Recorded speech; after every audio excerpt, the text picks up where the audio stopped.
want to bring on the great, the wonderful Miss Alice Keeler. Alice, how are you today? Hey, I'm awesome. How are you I doing? am so good. It is so wonderful to have you back on. The last time we had you was like February or March, and I got to tell you, the podcast has just completely exploded since you were on the show talking about Yay. Google Classroom. I think a few people are using it these days, aren't they? Just a couple. I think they have 5 million users right now and expecting another 5 million more, to double it. So it's really exciting. And I understand that there's only 50 ways that you can use it in the classroom. Is that true? I think there's only 5 5,000. ways.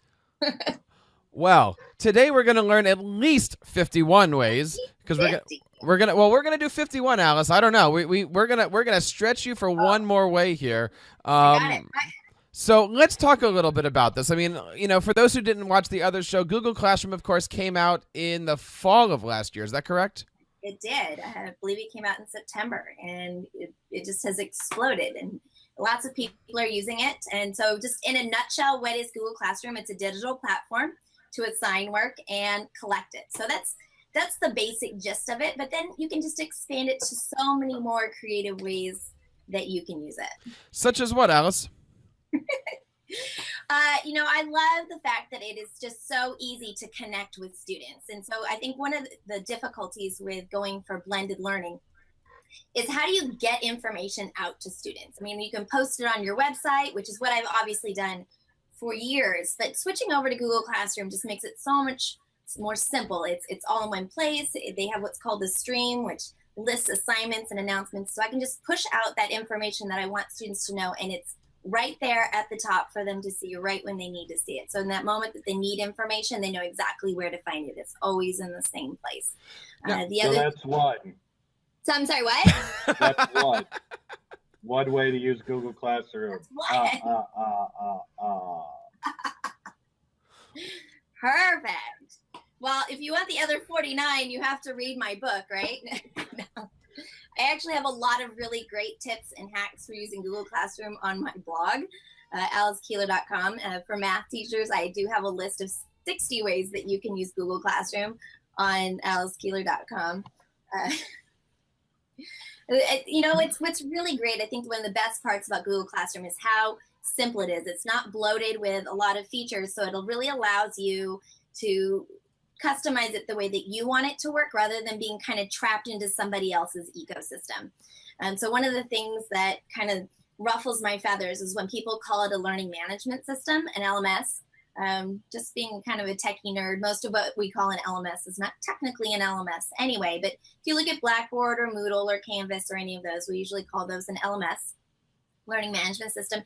And some of them are great, but the problem is that you're trapped within what they are doing. And who can do everything well? Okay, maybe Google, right?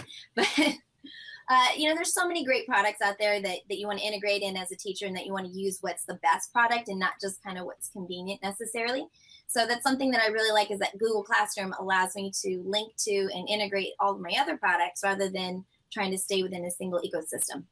The other thing I really like about Google Classroom is that it is a private space. I know that there's some people that are like, oh, I really want parents to be able to see what we're putting in there. But I like the fact that it protects my students' privacy, that the discussions that we have, the things that we post is for my class. So I do really encourage teachers to always have a classroom website. That Google Classroom is not intended to replace your website. It's not organized in the same way that you would your classroom website. And I'm really into having transparency with parents. Like I want my parents to know what is going on in my classroom, that they have a feel for a vision, a window into what we're doing, so that they feel comfortable about having their kids in my class. And then, of course, if I want them to partner with me, they need to feel like they have a role in that. So now, classroom website, I think, is super important.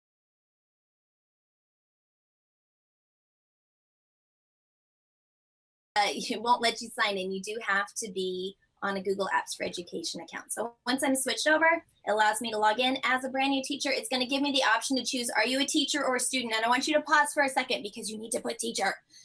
It's sometimes the choosing the wrong choice, putting down student. And now you got to go through the hassle of having the app's domain administrator reset you back to teacher mode. So do be careful about that. So once you get in, it's really easy. Let me go ahead and switch to a screen share that I have here. So you sign up, say that you're a teacher. Here we go. And there's a plus button at the top that says join the class or create a class. So I just click create a class and I name it. And I click create and I have a Google Classroom. It's going to do it. Seems so easy. Super fast. It is, yeah, exactly, right? So here I go. I've got a stream. I'm able to post an announcement. Hey, guys, introduce yourselves. Let me zoom in so you can see this better. All right, and then I can attach either something from my computer, from Google Drive, YouTube, or I can link to a website. You'll notice that it is in draft mode. I can assign it to multiple classes. So if I have multiple sections or periods, I only have to list it once. And I can post or save the draft. So I can start it today, but not post it until tomorrow. So I go ahead and hit post. And I've got an announcement. And you'll notice here it says add comments. So right away, students can jump in, start introducing themselves by adding comments to this is called the stream. And it is in the backwards order from where I posted it. That means the new stuff is at the top. So when I go in to put an assignment, I just click on assignment. And this is my best tip ever. Number your assignments. So I'm going to call this number 001. And I like to do it in triple digits because then I can have up to 1,000 things that I put in there. Introduce yourself. And then what I like to do is in the description is describe what the students are going to see and what they're going to do. So I might say, click on the open button. Now you don't see the open button because I'm in teacher mode. The student view is different than the teacher view. So that's something to be aware of, which is why I highly encourage teachers to engage in professional development through Google Classroom because it gives them the student view of what it looks like and helps them to understand and better connect with their kids because they know what the students are seeing. So I tell them to click on the open button. Tell me about yourself. Click on turn in button and you are done. So I like to include in my directions for my assignments to mention to the students to click the open button and to click on either turn in or mark is done when they are finished. So I'm going to go ahead and click assign. So look how simple that is. I've now pushed this out to my students for something to do. I'm going to switch. I'm going to click over here. You'll notice in the upper left-hand corner you have 3 lines. I'm going to switch this over to one of my classes that I pretend to be in, like this test class. So this is where I'm a student. You'll notice that my awesome co-author, Libby Miller, is my teacher in this. So you'll notice here's where the open button is. So from the student perspective, I click on open. Uh-oh, I'm late. And I wait for it to load. And you'll notice right here, it has a turn in button. So whatever work that I have attached, I can turn in. But I love, love, love this feature where I can create documents on the fly as a student. So I don't have to go to Google Drive. I don't have to remember to share it with my teacher. Mark those down. Things that you can do with Google Classroom is avoid having to go to Google Drive. And the other thing you can do is not mess up. We always forget to share it with our teacher, right? You know, I never even knew that that was there. I'm always the one that's making Google Docs and then doing the share with everybody button. I didn't realize that they had the create there. Not only do they watch this, this is like so amazing. So as a student, I'm going to click create. It's going to automatically attach it. Do you see that? Now it does it. It's twice because I already did it earlier. But it attaches it so it's ready to turn in. So I don't have to remember to submit it. Now when I click on this so I can work on it, let me go ahead and go to the blue share button in this document. And you'll notice that it's automatically shared with my teacher, which in this case is Libby Miller. And all the teachers that are in this class, because it now has co-teacher, which is super exciting. So you would tell the kids that they have to make the doc when you're explaining the assignment to them? Absolutely, I do. 15. So I go ahead and click turn in, and now it's turned in. I can leave a note for my teacher.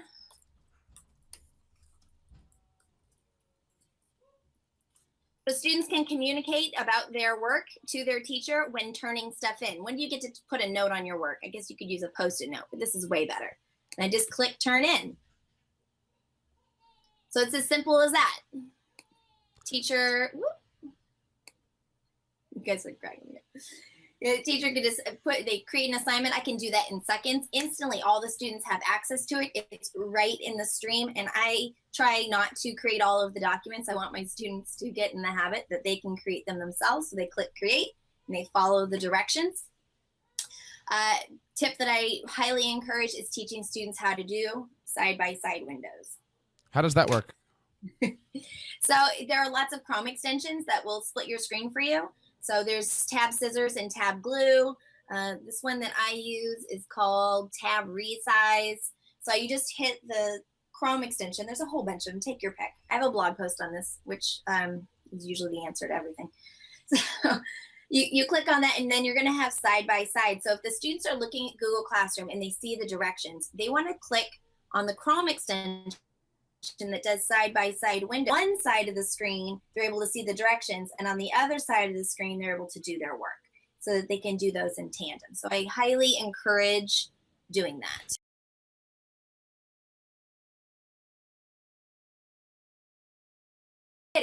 You can't, that's great, but who has time for that all the time? There's a lot of times that you're teaching, you're in the middle teaching, and on the fly, you're like, oh, we should do this, or, thank you for bringing that up. And how many times has your lesson taken a left turn just based on student feedback and how students are responding?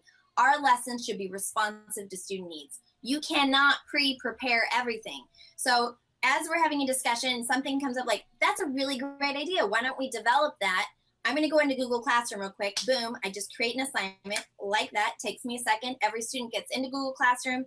They see it there, and then they can create the document. I don't need to create it in advance. I want my students to know how to start a document from scratch and how to do formatting. That's a literacy that is really important for them to know. And it's Common Core. Common Core asks for students to know how to create headers and to do formatting.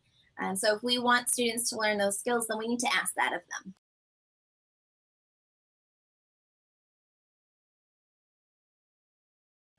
Now, Alice, how young do you see teachers using Google Classroom? Like, is this something that's showing up in the elementary schools, or is this more middle and up? I think teachers as young as 21 can use this. Question, and I think the number one thing we do is underestimate what first graders can do. I know many kindergarten and first grade teachers who are using Google Classroom and Google Docs and all kinds of cool things with their students. I wouldn't hesitate to use it even with younger kids. Now, would I be using Google Classroom with kindergartners the first week of school? Probably not. But I'm going to work up to that. I need to teach them some other things like how to log in and read. But there's lots of ways that you can use visuals and things to help kids.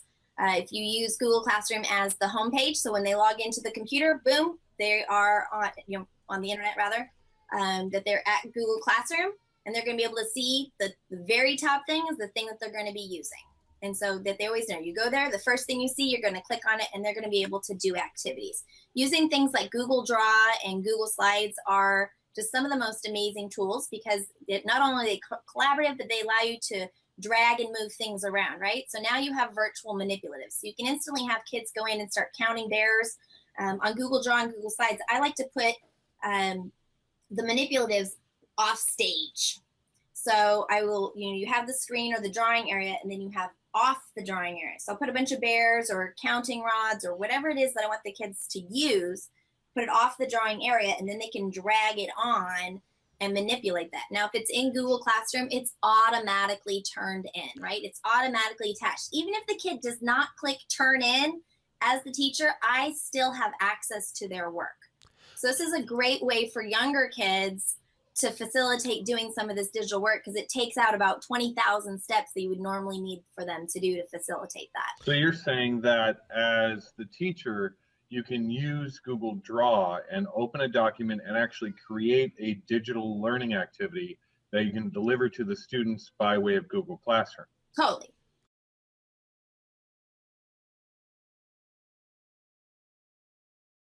Personal opinion, I'm not a fan of using an online shell for doing online classes necessarily because I think it just allows you to be a little bit lazy because you already have the assignments. And then to me, it starts to focus on the assignment rather than student needs.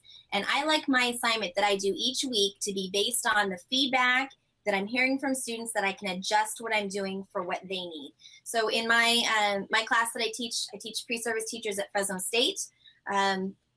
every semester is slightly different because the needs and the things that the students bring up. The next week, I adjust my agendas and the things that we're doing based on what they bring up. I'm like, wow, they really don't have an understanding of depth of knowledge. We need to do that this next week, even though it wasn't on the calendar. So I just not a big fan of reusing assignments because I want to every time think about who my learners are and have the tasks reflect their needs rather than just being a general task that I always use. But that being said, I really encourage you to do your lesson plans on a Google Doc and that you structure them. I number all my assignments. So I number the assignment on the lesson plan Google Doc. I put all the directions on the lesson plan Google Doc and what my learning objective is. I hyperlink to all of the websites and Google Docs that I'm going to use with that lesson.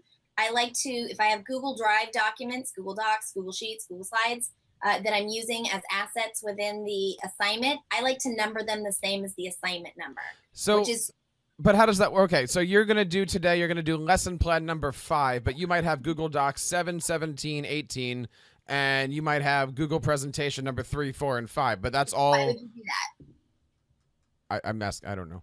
So I match them. They'll all say number 5. Even, so but one lesson might have 3 Google Docs to it. They might, and they'll all say number 5 because these are the assets that go with assignment number 5. I'm with so you. When students use them, they see that the asset they're using is for that assignment. And when they turn it in, it automatically takes the title of the assignment, which includes the assignment number, and puts that on their document. So now when I go into Google Drive and I go into the search, I type in number 005. Now all my assets, all my student work, everything connected to that lesson come together. It makes it so much easier to find anything related to a lesson, including student work, doing it that way. That's a +3 right there. The other trick is to make sure you're using Google search techniques. So when I put in assignment number 005, well, I have 200 students, right? So I'm going to get 200 student documents that are coming up there, but I'm trying to find my assignments assets. So what I'm going to make sure that I want to choose that it's owner:me, and then my search is number 005. So I'm finding documents that I own. All right. The other tip that I really encourage is that you star your original because it makes a copy for every student. Google Classroom will make a copy for every student. So now you've got 200 of essentially the same document. That's one of 3 options. I can have them edit it, I can have them view it, or I can have them all get a copy. So when they all get a copy, I now have 200 of the same named document, sort of. It puts the student name on the end, but nonetheless. So if I star it, I can use the Google search and put is starred number 005. So I find my original much faster. Sam, I think we need to have Alice come on just to talk about Google search because I'm learning an awful lot with this. I have a great thing for that. And again, the answer is always AliceKeeler.com, right? So I have a blog post. #AskAlice. How to gamify Google search. So I have a spreadsheet. Again, always the answer, that has a list of challenges for you to go through and learn how to search Google Drive. Now, not to bring you all down, but did you see that they're actually taking one of my favorite search tools away? The Puppet search? reading level search tool. They're doing away with the reading level search tool inside of Google. So I used to be able to take that search tool and sort it by reading level, which was super handy. If, say, you had 5th graders researching how the kidneys work, you can avoid all of the highfalutin medical research and just get clear definitions, but they're actually phasing that out. That would be because no one was using it. So let this be a lesson to you. If there is a tool that Google has that you really like, share. Alice, So I have a just question know for you. people are using it. Speaking about sharing here, and I think I owe you a few more. You're up to 33. All right, so if you're telling me that you can take those folders and move them around, because Yes. I know Google is looking at them as as an index number, not as an actual character letter. Can I take my folder and your folder and Sam's folder, put them in a new folder, and then share that with those 3 people? So Yep. that way, that one assignment, so I'm creating it. That one assignment is now being used by those 3 people, even if that's outside of the Google Classroom Yep, shared. and I do that all the time. That saves me so. Okay, that's a +3. Great. One of the topics that was going on the chat room was, again, going back to changing the names of the folders, but they were mentioning that if you're using Doctopus or other like extensions, you can't use that stuff. You can't be changing those things.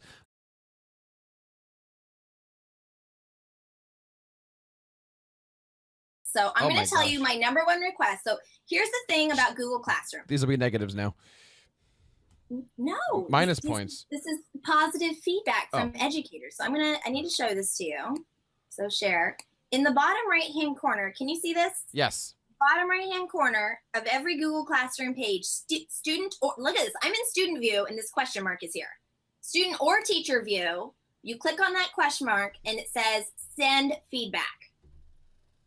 And Jennifer Miller on the Google Classroom team, Jennifer Holland, she reads every piece of that feedback. She reads all of it. So you need to press that button and press it often because it's basically like a voting machine, right? The ones that are requested the most are what they're going to work on. So what you want to do is have all your kids press that button, like, I want this. Everybody in here, press that.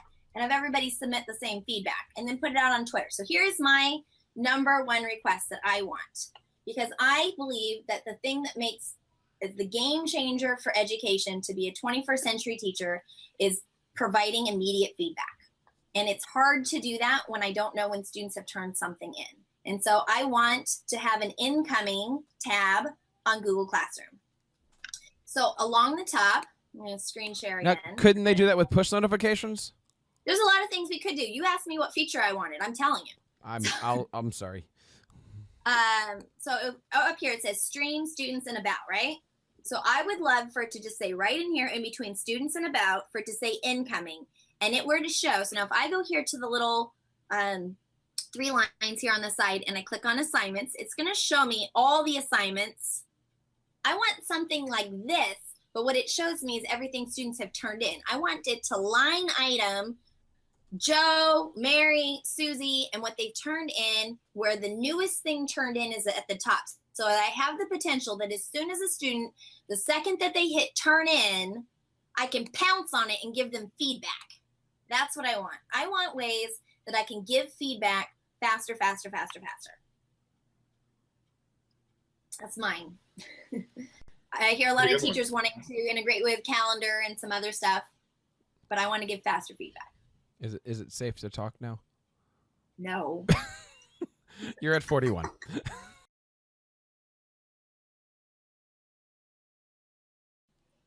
I am always looking for more of them and less of me. And so I'm really wanting students I think the future of education is teaching students how to research and to know whether a site is credible and then what to do with that information.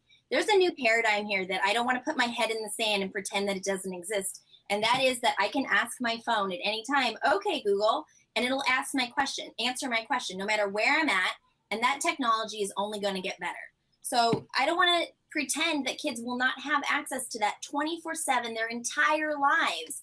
So I want to see that the assignments that students are using is more framed around inquiry, answering questions, and what to do with that information rather than finding information.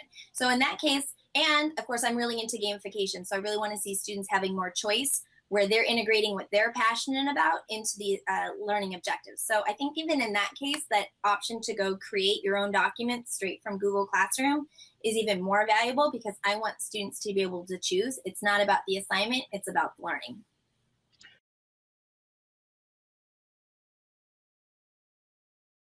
A great tool or great question, and the answer is that Google Classroom is a tool. And let's not forget that what makes the difference is a kind, caring adult, and that you have designed the learning environment, and that's you, that's the teacher. Google Classroom is not going to transform the way you teach. If you can use it you can be a traditional teacher doing things almost the exact same way. Now it's just digital. And so it's going to be up to the teacher, as it should be, to design that learning environment to help kids to be 21st century learners. It's not going to just happen magically just because they're using a computer.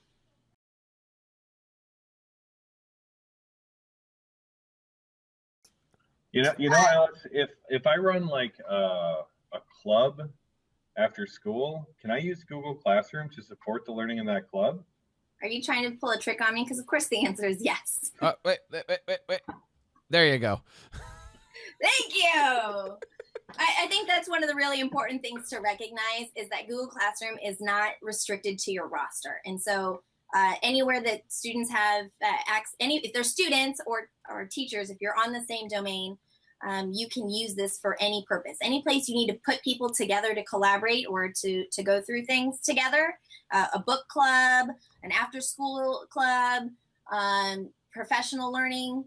What if you just had like a bunch of organizing to do around, say, 8th grade graduation?